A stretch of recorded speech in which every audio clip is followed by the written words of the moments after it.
आणि विठ्ठल रुक्माई हरिनाम सप्ताह नानांची तपपूर्ती सोहळा आपण पाहिलं असेल की नानांना जाऊन 12 वर्ष झाले. म्हणता म्हणता 12 वर्ष कसे गेले काय गेले हे समजलं नाही. किती पावसाळा उन्हाळा गेले, दिवस दिवसामागून जात असतो आणि काळ हा बदलत असतो. आपण नाना म्हणून आपल्या गावाला एक वेगळं नाव वलय तयार झालं. नाना बाहेर जिल्ह्यात कीर्तन करत असताना नाना महाराज वनकुटेकर नावाने त्यांनी आपलं नाव, आपल्या गावाचं नाव रोशन केलं.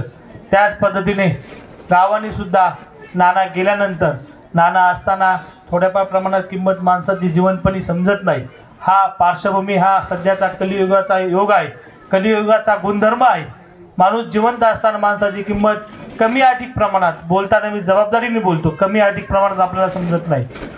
पण त्यानंतर सर्व गावकऱ्यांनी आमच्या हाकेला हाक देऊन, वनकुटे असेल, नानाचा सर्व शिष्य परिवार असेल, पूर्ण जिल्ह्यातील असेल, तालुक्यातील असेल, आपण नानांचं सुंदर असं भवन, सुंदर असं मंदिर उभं केलं.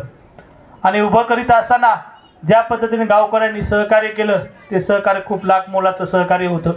कारण एवढं सहकार्यामुळं आज एवढी मोठी वास्तू, आज आपण वनकुटे हा आपल्या बाकी गावांच्या हिशोबाने एक दुष्काळी आदिवासी पट्ट्यातील गाव असून सर्वच माता भगिनींनी सर्वांनीच फुलना फुलाची पाकळी दिली म्हणून मंदिर उभं राहिलं. गावातले एक संस्कार केंद्र उभं राहिलं. आणि आज तपपूर्ती सोहळा आहे तोही सुंदररित्या सर्वच कार्यकर्त्यांनी मनापासून तन मन धन, आपण घरी जाऊन सुद्धा माता भगिनी आज मोठ्या संख्येने आहेत आणि आमची पुरुष मंडळीची संख्या कमी आहे. हे नाना असल्यापासून हेच वनकुट्याची परंपरा आहे. आपल्या वनकुट्याच्या महिला ह्या आग्रही असतात, वनकुट्याच्या महिला ह्या कोणत्याही गोष्टीला पुढं असतात. त्याचप्रमाणे आपल्या पुरुष वर्गांची संख्या कमी आहे. आणि उद्यापासून जे कीर्तन, आज संध्याकाळी पण कीर्तन आहे, मी माता भगिनींना विनंती करतो, प्रत्येकाने हे एवढे सुंदर कीर्तनकार आहेत, ह्या वर्षीचे कीर्तनकार आहेत, हे तुम्ही यूट्यूबला सर्च करा. किंवा एवढे महान कीर्तनकार आपल्या गावात येणे हे आपल्या गावाचं भाग्य आहे. ह्या सप्ताह कमिटीने जे निवेदन केलं एवढं काही सोपं नसतं. एवढे मोठे कीर्तनकार आणलेले आहेत आणि ते संस्कार जर आपल्या बालमनावर, आपल्या पोरांवर झाले नाही तर उद्याची पिढी काय होत चालली हे आपण पाहिलेलं आहे. त्यामुळे माझी कळकळीची विनंती आहे, आज आपल्या पुरुष मंडळाची मुलांची संख्या कमी आहे, ही संख्या कमी राहता नाही, जबाबदारीने महिलांनी, नाहीतर उद्यापासून आपण महाप्रसाद ठेवलेला आहे. आज पण गुरूंचा, बंडूभाऊचा महाप्रसाद आहे, त्यांचाही आभार. आणि उद्यापासून चूलबन आवाज नाही एवढ्या मोठ्या संख्येने या उद्या इंदोरकर महाराज आहे ना, इंदोरकर महाराजांपासून सुरुवात होईल. आज थोरात महाराजांचं कीर्तन आहे. त्यामुळं सर्वांनी, आणि हे करत असताना एवढा मोठा सप्ताह, एवढं नियोजन, हे खर्चाची बाब महत्वाची आहे.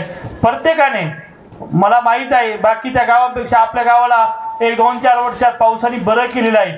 बाकीच्या गावांची तुलना केली तर खूप वाईट अवस्था आहे. त्यामुळे सर्वांनी मदत करा, तन मन धनाने मदत करा. कोणाला तन करता येईल, कोणाला धन करता येईल. धन कमी असेल तर इथं आपल्याला जबाबदारीने सर्व नियोजन करणं गरजेचं आहे. मी नानांबद्दल बोलणं इतकं आपण कोणी मोठं नाही. आज मुंडे महाराजांनी सुद्धा सुंदर असं कीर्तन केलेलं आहे. महाराज, कपाळात राहावं लागत नाही, माणसाच्या मनात राहावं लागतं. मन असेल तर माणसाला जी संधी मिळत असते ती संधी तुम्हाला आज अचानक मिळाली आहे. आमचे गुरुबाप्पा आजारी आहेत, त्याची संधी तुम्हाला मिळाली, हा नेतीचा योग असतो. आणि मी सर्वांना, ह्या यात्रा कमिटीने, या सप्ताह कमिटीचे नियोजन केले त्या सर्वांना वनकुटे ग्रामस्थांच्या वतीने शुभेच्छा देतो. आता डॉक्टरांनी सांगितल्याप्रमाणे गुरुपौर्णिमा ही एकाच ठिकाणी झाली पाहिजे. आपण आता ज्या 8-10 दिवसात एक दिवस सर्व नानांच्या शिष्यांची एक मीटिंग घ्या.